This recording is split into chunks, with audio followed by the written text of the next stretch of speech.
bloc ca părinții să nu ne găsească, și rugam vecinii ce ne vedeau să nu ne părască. Ziceau că nu se bagă, dar mai dă-i în morților, că a doua zi când îi vedeau le spuneau părinților. Eram pedepsiți un weekend, puși să facem teme, dar dracu le făcea când la TV erau desene. Să moară mama, coaie că știam pe de rost desenele cu mâța ce aleargă și o câtele la prost. Când intra mama în cameră ieșea cu circ, se prelungea pedeapsa văzând că n-am scris nimic. Era singura chestie care simțeam că mă omoară, mai bine mă bătea decât să nu mă lase afară. Țin minte când ne întâlneam în fața blocului, o gașcă de puși nebuni ce nu stăteau locului. Ne lăsam purtați de aripile jocului, alergam și chirăiam de mama focului.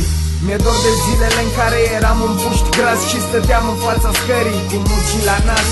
Mi-e dor de toți prietenii mei din copilărie cu care împărțeam pâinea până la ultima felie. Mi-e dor de zilele de fotbal în care jucam și pe mine mă puneau în poartă că îi faultam. Toate lipsesc, vărs o lacrimă că nu-i ușor. Unde-i copilăria mea, coaie că mi-e dor. Erau doar nopți scurte și zile exagerat de lungi, parcă profitam de fiecare minut atunci. Terorizam moșii, le aruncam cu bolovani în geam, iar când ieșeau cu cuțitul la noi râdeam și fugeam. Ne întreceam la prostii care le are pe cele mai tari, dădeam orice să ne laude băieții mai mari. Ne băteam și între noi, o dădeam parte în parte, doar să umblăm în gașcă cu ai mari o noapte. Era nebunie, mi-aduc aminte cu atâta drag, primeam țoale de la ai mari, de-aia mă îmbrăcam larg. Mă uit pe poze, frate, parcă toți eram săraci, aveam haine nașpa și vara ne încălțam cu bocanci. Iarna stăteam afară și dădeam foc la tomberoane, veți în aer liber după blocuri de revelioane. Aș da orice să pot da timpul înapoi, să mai fumez coloana și Dacia cu voi. Mi-e dor de zilele în care nu știam de firme și vedeam haine originale doar în filme. Mi-e dor de toți tovarășii din copilărie și de cum ne jucam toți cu aceeași jucărie. Mi-e dor de zilele alea lipsite de stres, când priveam tovarășii de joacă dansând breakdance. Trec ani și toate clipele frumoase mor. Unde-i copilăria mea, coaie că mi-e dor. Umblam prin cartier cu casetofonul pe umăr, erau la modă trupe de breakdance, țile în număr.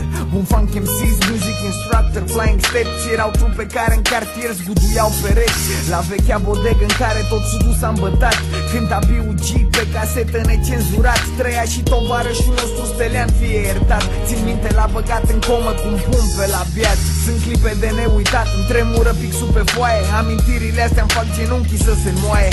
Erau alte vremuri, nici nu găsesc cuvinte să le pun în piesă ca să vezi ce am în minte. Stau și mă gândesc totuși cum de puștii din cartier au devenit golani tatuați cu cazier. Frățiorul, să nu crezi că te-am uitat, mă bucur că lucrezi și că te-ai lăsat de furat. Mi-e dor de zilele în care nu știam de trend și ne bucuram la o bluză din second hand.